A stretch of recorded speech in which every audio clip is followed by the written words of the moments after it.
Good morning po. Na-harvest yung talong at ang tataba.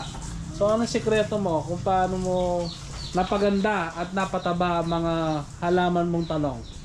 Ano lang, sipag at saka yung determinasyon mo lang na mamuha sila ng madami.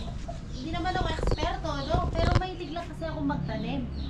So, gusto ko kasi araw-araw meron kang titignan paglabas mo, yung mga halaman mo, ano pwede mo kunin. Eh yung dito sa bahay, mahilig silang kumain ng talong. Kaya naisip ako magtanim ng talong. Eh yung kung bibili ka ng talong, tigda 2 piso lang yung punla. Pag tinanim mo, unlimited na bunga yan. Basta gayo, pag tinanim mo, pag nakita mo yung, dito naglalagay ako ng pataba. Diyan o. Ano mga pataba nilalagay mo? Nilagay kong pataba dyan, yung mga na-decompose na dahon. Kaya kung makita mo yung buhangin, maitim siya. Oo nga, maitim. Matabang mataba yan. Tapos naglalagay din ako ng tae ng kalabaw. Tapos yung isa pa na organic, yung galing sa tubo. Ano kasi tawag Pulot? yun? Yung pulot, oo, yan. Minimix ko sa tubig. Tapos, pag namumunga sila, di ba, iba yung kaligayahan, nakita mo, madami silang bunga. At iba din ang kaligayahan ng yung mga bisita mo. At least may nabibigay ka, na i-share mo yung mga talong. Pero hindi ako expert, no? Mahilig lang talaga akong magtanim. Pangilang tanim mo na to? Pangilang likas? Salin? Madami na. Hindi ko na mabilang. Yung last kong tanim, pechay at saka mustasa. So hindi ko na-videoan yan. Oo, hindi ako nagtanim ngayon kasi meron tayong rabbit. Oo At nga saka ginapig. Oo nga Ito lang talong, dahil matangkad, hindi nila makain. Kaya ngayon, talong muna tayo. Okay.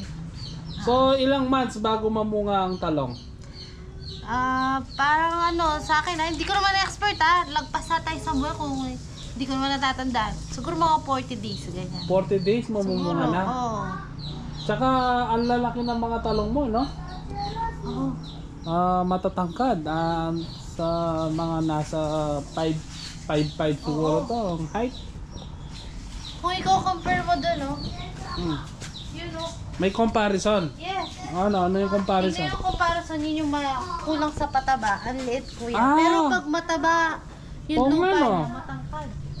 So ito, sabay-sabay lang tinanim. Oo, sabay-sabay. Hindi siya lumaki tulad nito. Oo.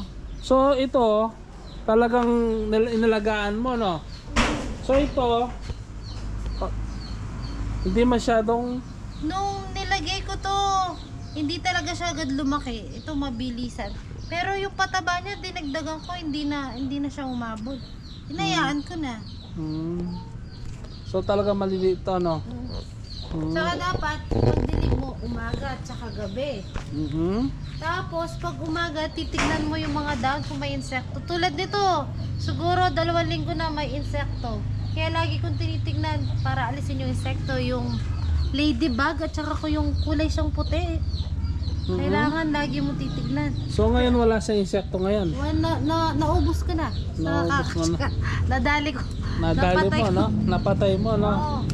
Pero yung isang pinakaingat-ingatan ko na insekto yung uod. Kasi yung uod, pag pumunta dito yung uod, mamamatay na yan. Kung imaginein mo kada dulo, kakainin ng uod, wala nang bunga susunod. Kasi yung dulo yung kinakain niya malambot kasi. Agad siya makaka-penetrate.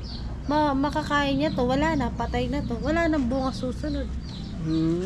Ganun palang tamang proseso pag-aalaga ng talong? Yes. Pero nag-spray na ako isang beses kasi may nakita akong 2 uod. Nag-spray ako, kaya na-prevent ko ngayon, wala na ulit uod. Ang galing, no? So backyard, no? Sa backyard lang nakakapagtanim ka, may aanihin ka na. Sipag lang, no? Hindi lang naman talong. Ano May pa? mga sili. So patapos na yung mga sili. Tapos yan, gabi. So talagang napapakinabangan yung no? Yung lupa sa paligid ng bahay. Kaso itong talong na to, kung napapasin nyo, payat. Payat yan, Diba na? payat. Ang nangyari kasi, Ano nangyari? alam ba yun, yung sustansya niya, nakukuha ng itong kabila, itong Lemongrass. kabila. Oo, yung lemongrass ito. Okay. Kaya maganda, kung magtatanim ka, meron talaga silang space. Kaso ito, ang labong dati nito, pinutol ko lang. Eh di ba tag-ulan, ang bilis lumabong. Wala, hindi ko na napansin to. Pero sipag niyang mamungo. Oo nga, no, ang daming Oo. palusot na naman. No? Kaso ano, natabo na sa lemongrass. So, sa pag-aalaga ng talong, ano yung pinakamasarap na luto ng talong? Ikaw, lagi ka nag-harvest niya. Siyempre, alam mo yung pinaka-the best Actually, na... hindi naman ako laging nag-harvest. Si mama. Oo. Si mama, si Tiyasak, si Tiapo. Okay. So, Sigaw sa lang taga-tanim, no? Akong taga-tanim, pero di ako tagaluto. Ang tagaluto si Tiyasak. Laging Anong prito. luto niya? Prito lagi. O kaya kung Torta. O kaya iluluto. Oh, torta. Tortang talong. Yan. May luto ang mga Ilocano niyan eh. Yung Oo. puki-puki. Oo. Masarap Ate yan. Apple, no? Oo. Kaya mahilig sila sa talong. Kuya, papunta tayo dito. Bukod sa talong. Tingnan mo to. Panahon nila ngayon. Ano? Ano? Kaso di pa sila inog. Tingnan mo. Ba? Meron din tayo. Rambutan. Rambutan sa backyard. Oo nga Panahon na. nila. Meron dami lang bunga. Oo. Sana matuloy sila. Kaso ngayon pag tag-ulan, pag malakas ang hangin, may Nahulog. mga tendency nahulog na sayang, sila. no? Eh sana wag mahulog. So may kalamansi ka pa dyan, no? Oo. Okay na. Okay. Thank you. Bye-bye. Mm. Ah!